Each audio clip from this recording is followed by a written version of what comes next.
I am the mummy, and I'm inviting you on a little journey to the land of the dead. I see you draw back in fear and dread, and I don't blame you, for death gives only a one-way ticket to his domain. Yet this is a story of a man who dared to stake his life on death's round trip. Stop! There's some mistake. I had a round-trip ticket. Let me off. Young Dr. Albert Carlton held the gleaming sharp scalpel tightly in his hand. Was this a scene of some grim self-destruction? But then, why was he so cheerful? I'm ready to die. Albert, once more I beg of you, as an old friend, don't do it. It's sheer madness. Oh bosh, Dr. Claude. You act as if I'm committing suicide, but I'm going to die for only 15 minutes. Then I shall come back to life. I'm going to see what lies beyond death's door and return to tell of it. Yes, that was the amazing, fantastic plan that the young medic had conceived of. A temporary trip beyond the grave, an adventure into the unknown afterworld. But will it work, Albert? Certainly. Many cases have been reported of patients dying, but the quick action of a doctor with serum or heart massage restored them to life even after their heart's palpitation had stopped for several minutes. I'm going to do the same scientifically, deliberately. 15 minutes after my heart stops beating, this mechanical heart pump will send blood through my veins. I've worked on it successfully on guinea pigs. But why are you doing this, Albert? Why? Kindly old Dr. Claude was shocked at the strange, atrocious look that shone on Carlton's eyes. I'm doing it for glory. What am I? Just an obscure medical doctor. But when I return from the world beyond, I'll be proclaimed the Columbus of medical science. The world will do me homage and my fame will live forever. It's not right, Albert. You're tampering with things not meant for us to know. Rubbish. You have stupid old-fashioned notions about life and death, Dr. Claude. I'm ready now. Remember, let me remain dead for 15 minutes, then start the mechanical heart and bring me back to life. It's that simple. And horrible. What lies beyond the threshold of life? What secrets will I bring back in 15 minutes? I'll be the man who cheated death. Slowly, Carlton brought the drug pill to his lips, which would still his beating heart, and plunge him into the most bizarre trip thinkable, into death's domain. Wait, Albert, you must listen to me. I have something to tell you. But the young conceited man refused to listen. The swift-acting drug did its deadly work, and the old doctor stared helplessly at the silent, unmoving corpse. He's dead. Gone. Will he return from the dead? Can he? There was a moment of blankness for Carlton, and then awareness again flooded over him. But things were hazy and confused until he realized his new state. So, the body releases a spirit. Already I'm learning great secrets, and soon I shall know them all.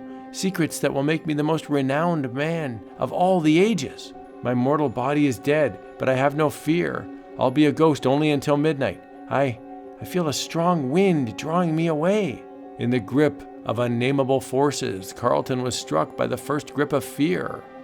Where am I going?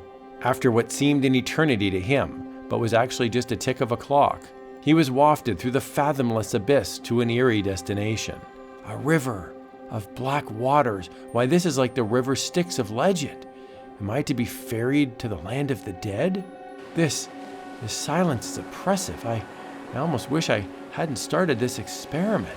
Death himself greets us.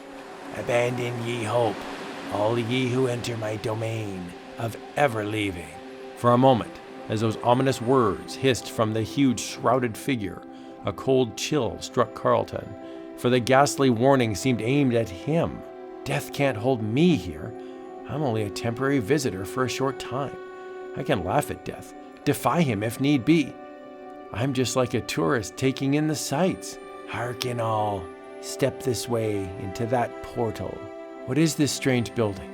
Why are all spirits herded into here first? In awe and wonderment, along with the other bewildered newcomers, Carlton found himself undergoing a weird examination like travelers seeking passports to other lands. This seems to be some sort of checking station. Fascinating. Who would think that all this occurred after the spirit leaves Earth? Name, please. Cause of death? Age? I am, or was, Dr. Albert Carlton. Carlton? You are not listed to enter on this day and hour? Something's wrong. Suddenly, his secret was out, and Carlton was exposed as an imposter, one who had invaded the realm of death unbidden, tampering with the inexorable scheme of things. He is not recorded. Seize him. Worm the truth out of him. Let me go. Where are you taking me? The next thing Carlton knew, there began a fearful ordeal with intense incandescence blinding him and ear-grating voices beating at him mercilessly. Speak. How did you get here? Answer. No. Don't torment me like this. Let me go. Wait. Why shouldn't I tell you? You can't hold me. By scientific means, my body will be dead for 15 minutes. At the appointed time, I'll slip out of your hands and return to life. Trickster. Fool. You will never return. Take him to the detention cell. No. Let me go. Wretched. Abysmally frightened now that he was fully aware of his grim danger, Carlton was yet more shocked to the roots of his being as he was dragged to imprisonment. Ah! What kind of horrible cell is this? The ferry boat will return in 9 minutes, but you won't be on board. It was your choice to come here, and here you will stay. Trapped like a wild animal, Carlton beat his fists with maddened fury on the bone-white walls of his grotesque prison, but to no avail. Let me out! You can't do this to me! Time is slipping away. I must be aboard that ferry. I must! Realizing precious time was fleeting, Carlton calmed his shrieking panic. He found that his gruesome cell was perhaps not invulnerable. His tooth is loose. If I work at it, I'll escape. I'll be free in a moment. The guards! This unwanted spirit has become a nuisance. Let us send him to the maze. Incredibly, from out of nowhere, a giant bony hand seized the cell and hurled it forth like a pebble into yawning emptiness. The cell is moving. Where am I going? I'm free! But Carlton's soul-shaking ordeal was only beginning, mounting the ladder of suspense and horror as mocking guards again appeared to carry on a campaign of stark terror. Where is the ferry boat? How can I find it? Ha ha! You'll never find it. Unless you can find your way through the maze in time. Even then, what good would it do you? I've got to get there on time. It was like a fantastic nightmare for Carlton, as he lurched desperately on into the frightful insanity that lay ahead before his stumbling feet and gibbering senses. Ha ha! Ho ho! Hurry, or you'll miss the ferry! They're tormenting me, but I must find the way out. I must. Abandon hope, pitiful one. There is no way out. No, I refuse to believe that. I won't give up. Mockery upon mockery hounded the lost doctor as he staggered on through the endless maze in the grim race against time. Ah!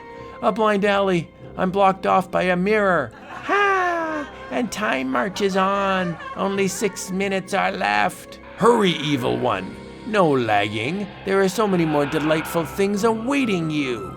Worst of all, perhaps, was the next torment, driving Carlton to the lunatic fringe of screeching agony. But his screams could not be heard above the ticking of the clocks. So many clocks. Stop! I'll go mad! Mad! Mad! Who are you? What is that pit for? From the ghastly to the hideous, Carlton's mind gibbered in freezing terror at the mournful words that somberly dripped from their lips. For you! You were not properly buried before, you know. Your coffin is ready and waiting. Don't touch me! But you're burying me alive! Alive? Such nonsense. You are dead! What utter, incomprehensible madness this was, Carlton was never to know, for suddenly it all changed. As if, at a silent command, the gravediggers released him. You are free. The exit from the maze is just ahead. They let me go, but it's a trick to send me on to the next torture. I knew it. This is the worst torment of all. Just beyond this door lies freedom, but I'm trapped. They want me to go mad here. But another astonishing surprise met Carlton as slowly, ponderously, the door opened by itself, catapulting him out of the deadly maze. "The ferry boat is that way. Make haste. You are wanted there." Why am I being helped now? Could it be they were just punishing me for what I did? But Carlton, in a frenzy of gasping joy, did not question the queer enigma long. For ahead he saw the ferry landing. At last, free, and still 1 minute to go. I won after all, Death. You had no power to hold me here. I escaped your clutches and all your mad machinations. In a mad exultation of triumph, Carlton continued to mock the silent figure, who did not answer his ravings and rantings. "There's the ferry boat docking. I'll get aboard and return to the land of the living, just as I planned. Science has outwitted you. What's the matter? Why don't you give out that poppycock you spoke before? Abandon ye hope, all ye who enter my domain of ever leaving. But I'm leaving. Goodbye. It was nice meeting you." But as the new arrival stepped off the ferry boat from the land of the living, Carlton's throat issued a cry of sheer, strangled belief. No, it can't be. Not him. Of all the people on earth, not him. Carlton did not hear the strange, ominous words that now passed between Death and his chief aide, words that pronounced doom for Carlton. Dr. Albert Carlton was due today after all. What confused us was that he checked in 15 minutes early. Finding the mistake, we released him from the maze. But the records are correct now. He should have been on this ferry, along with his friend, who is due now. Carlton stared in paralyzed horror at the melancholy face of the one he knew all too well, whose name shrieked from his maddened lips. Dr. Claude! Carlton stood there crawling with dread and fear, and slowly the full import of Dr. Claude's words beat into his mind like the gong of doom. "Sorry, Albert. I tried to make you listen to me, to warn you that my weak heart was giving up under the strain. So you see, I died during those 15 minutes. There is no one left to turn on the mechanical heart. Then, you knew." "Yes, Albert Carlton." "Pity, isn't it?